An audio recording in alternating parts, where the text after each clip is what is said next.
வணக்கம். ராஜராஜன் வாசன் இந்திய மறுமலர்ச்சி இயக்கம், ராஜராஜன் தர்பார். நாட்டில் நடக்கும் நிகழ்ச்சிகள், பத்திரிகை செய்திகள், அரசியல் மற்றும் வளர்ச்சி திட்டங்கள் ஆகியவற்றை பற்றி என்னுடைய கருத்துக்களை மக்கள் மன்றத்தில் பகிர்ந்து கொள்ளும் இந்த நிகழ்ச்சி. இன்றைக்கு வளர்ச்சியை பற்றி, தமிழ்நாட்டின் வளர்ச்சி, அதுவும் குறிப்பாக சென்னையை பற்றிய வளர்ச்சி, சில திட்டங்களை தமிழக அரசு அறிவித்திருக்கிறது. ஆகியவற்றை அதை பற்றி என்னுடைய கருத்துக்களை உங்களுடன் பகிர்ந்து கொள்ள வேண்டும் என்று நினைக்கிறேன். முதலில் சென்னை மெட்ரோ ட்ரெயின்றது நம்மளுடைய இப்போது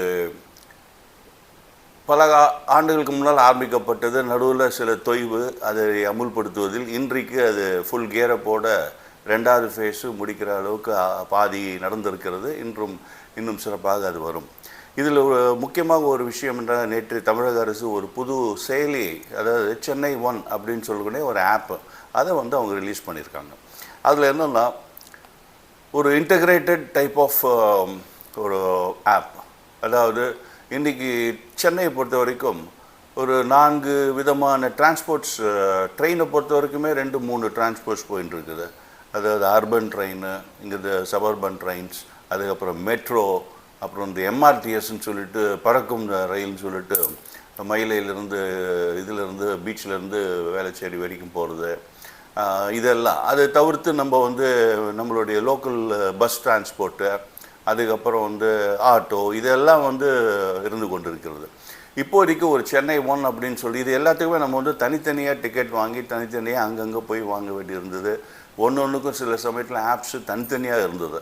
இன்றைக்கு ஒரு புது திட்டம், நம்மளுடைய இன்டகிரேட்டட் கும்டா அப்படின்னு சொல்லக்கூடிய ஒரு அமைப்பு தமிழக அரசு ஆரம்பிச்சிருது. அதாவது தமிழக அரசின் பல்வேறு துறைகளை ஒன்றிணைத்து, அதாவது என்னென்ன துறைகள் பார்த்தீங்கன்னா, இந்த போக்குவரத்து, நெடுஞ்சாலை, அதுக்கப்புறம் மாநகராட்சி, அதுக்கப்புறம் போக்குவரத்து தவிர்த்து நம்மளுடைய சிஎம்டி என்று சொல்லக்கூடிய அந்த பெருநகர வளர்ச்சி குழுமம், அதுக்கப்புறம் தமிழ்நாடு ஹவுசிங் போர்டு, இவகை இந்த மாதிரி மக்கள் சம்பந்தப்பட்ட இன்ஃப்ராஸ்ட்ரக்சர் ரிலேட்டட் டிபார்ட்மெண்ட்ஸ் எல்லாத்தையுமே ஒன்றாக இணைத்துன்னா அது தனித்தனியாக இயங்கும். ஆனால் இது எல்லாத்துக்கும் சேர்ந்து ஒரு கவர்னிங் பாடி மாதிரி ஒரு கும்டா அப்படிங்கிற ஒரு புது அமைப்பு, ஒரு ஐஏஎஸ் ஆஃபீஸர் லெவலில் அதை லீட் பண்ணுற மாதிரி ஒன்று தமிழக அரசு சமீபமாக அது செயல்படுத்தி இருக்கிறது.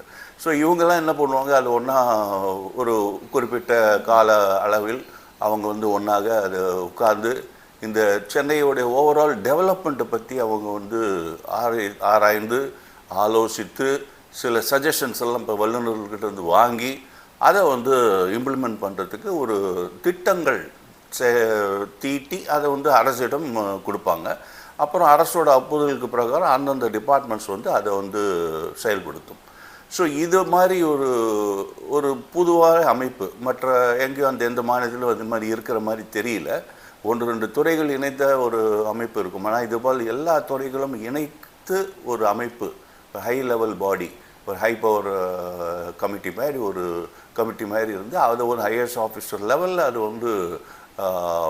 ரன் பண்ணி அவங்க குறிப்பிட்ட பீரியாடிக்கலாக மீட் பண்ணி ரிவ்யூ பண்ணி அவங்களுடைய திட்டங்களை அரசுக்கு அறிவிக்கிறது. அந்த மாதிரி இது 2-3 கூட்டங்கள், இது 2 கூட்டங்கள் இது வரைக்கும் நடந்திருக்கிறது. அதில் ஒரு திட்டம் தான் இந்த சென்னை ஒன் என்று சொல்லக்கூடிய அந்த செயலி, அதாவது அந்த ஆப். அதாவது ஒன்றுத்துக்கும் தனித்தனியாக ஒரு டிரான்ஸ்போர்ட்டுக்கும் தனித்தனியாக டிக்கெட் வாங்குறதுக்கு அது இந்த ஆப் வழியாகவே புக் பண்ணிட்டோம்னா, இங்கேருந்து மெட்ரோவில் ஒரு இடத்துலேருந்து இன்னொரு இடத்துக்கு மெட்ரோ, அப்புறம் அங்கேருந்து எம்ஆர்டிஎஸ்ஸு, இல்லை 2-3 மெட்ரோ ரூட்டு, இது எல்லாத்துக்குமே ஒரு ஆப் வழியாக அதில் டிக்கெட் வாங்க முடியும். அந்த மாதிரி ஒரு இன்டகிரேட்டட் இது.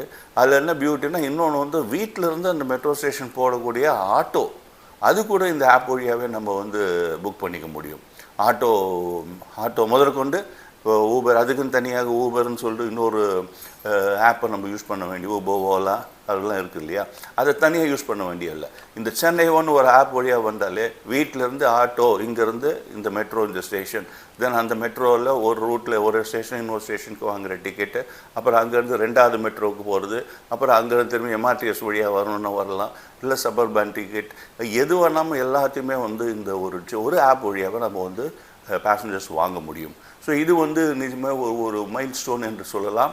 இது வந்து இந்தியாவிலே வேறு எங்கேயுமே வந்து இது செயல்படுத்தப்படவில்லை. இந்தியாவிலே முதல் முறையாக நம்ம இன்டகிரேட்டட் ஒரு ஆப் வந்து தமிழக அரசு கொண்டு வந்திருக்கிறது. அதை நிஜமாக நம்மளுடைய மனமுவர்ந்து அதை பாராட்டுவோம். இரண்டாவது, மெட்ரோ ரயில் பற்றி சொன்னோம் இல்லையா? மெட்ரோ ரயில் ஒரு ஃபஸ்ட்டு ஃபேஸ்க்கு 2008 அதில் ஆரம்பித்தாங்க. அதுக்கப்புறம் அது வந்து முடிக்கிறதுக்கு 3 to 4 years ஆகிப்போச்சு. அப்போவே செகண்ட் ஃபேஸ் வந்து பிளான் பண்ணியிருந்தால் இன்றைக்கு சென்னை வந்து மற்ற டவுன் போல் நன்றாக வந்திருக்கும். ஆனால் சில காரணங்களால் அது சரியாக செயல்படுத்த முடியவில்லை. இப்போ சமீபமாக ஒரு 4-5 ஆண்டுகளாக அந்த செகண்ட் ஃபேஸ் ஆஃப் மெட்ரோ, அதாவது ஏற்கனவே முதல்ல வந்து 2 ரூட் இருந்தது. இப்போ செகண்ட் ஃபேஸில் 3 ரூட்டுகள் ஆக மொத்தம் பார்த்திங்கன்னா, முன்னாடி வந்து ஒரு 54 கிலோமீட்டருக்கு ஒரு ட்ராக்ஸ் இருந்தது முதல் ஃபஸ்ட்டு ஃபேஸில். இப்போ செகண்ட் ஃபேஸில் கிட்டத்தட்ட 116 கிலோமீட்டர்ஸ்க்கு இப்போது ட்ராக்ஸ் வந்து இப்போது பண்ணிகிட்ருக்காங்க. அது இன்னும் 1 or 2 இயர்ஸில் அது வந்து இம்ப்ளிமெண்ட் ஆகிடும். இதை தவிர்த்து ஃபர்தராக அடுத்த ஒரு 20 இயர்ஸ்க்கு பிளான் பண்ணியிருக்காங்க. அது அந்த இதே கும்டா அப்படின்னு சொல்லக்கூடிய அந்த அமைப்பு அடுத்த ஒரு 20-25 இயர்ஸில் சென்னைக்கு என்ன தான் தேவையும் டிரான்ஸ்போர்ட்டு, எல்லா விதமான டிரான்ஸ்போர்ட் ரிக்குவயர்மெண்ட்டும் அவங்க வந்து பிளான் பண்ணியிருக்கிறது ஒரு ரியலி ரிமார்க்கபிள் அச்சீவ்மெண்ட் என்று சொல்லலாம்.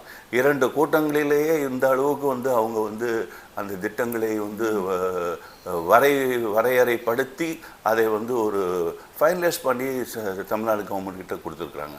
அதில் வந்து 3rd ஃபேஸ் ஆஃப் மெட்ரோ கிட்டத்தட்ட 272 கிலோமீட்டர்ஸ்க்கு புது மெட்ரோ வழித்தடங்கள் அதை வந்து கொண்டு வரதுக்கும் அவங்க வந்து ப்ரொபோசல் கொடுத்துருக்காங்க தெரிகிறது.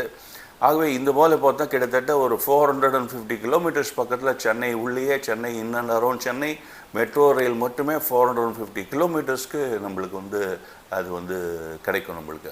அதை தவிர்த்து சபர்பன் ட்ரெயின்ஸ் வந்து செங்கல்பட்டு டு தாம்பரம் அதெல்லாத்தையும் கூட 4th லைன் 4 ட்ராக் பண்ணுற மாதிரி ஒரு பிளானு.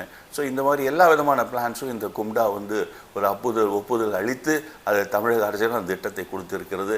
இது எல்லாம் இம்ப்ளிமெண்ட் பண்ணும்போது நிஜமாகவே சென்னை வந்து ஒரு மாடர்ன் சிட்டியாக மக்களுடைய கன்வீனியன்ஸுக்கு ரொம்ப அழகாக அது வந்து செட் ஆகுன்றது எந்த விதமான சந்தேகம் இல்லை.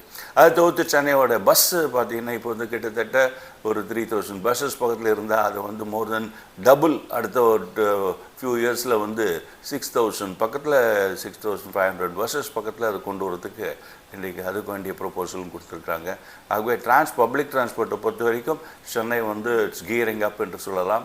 அதோடைய ப்ரெசன்ட் ரிக்குவயர்மெண்ட் என்னவோ அதுக்கு வேண்டிய அது வந்து கியரிங் அப் பண்ணுறதுன்றது ஒரு மகிழ்ச்சிக்குரிய ஒரு விஷயம். ஆகவே இந்த வளர்ச்சி திட்டங்களை விரைவாக திறம்பட செயல்படுத்தி தமிழக அரசுக்கு நம்மளுடைய பாராட்டுதல்களையும் மகிழ்ச்சியும் தெரிவித்துக் கொள்கிறோம். இத்துடன் இன்றைய ராஜராஜன் தர்பார் நிகழ்ச்சி முடித்துக் கொள்கிறேன். நன்றி, வணக்கம். ராஜராஜன் வாசன், இந்திய மறுமலர்ச்சி இயக்கம்.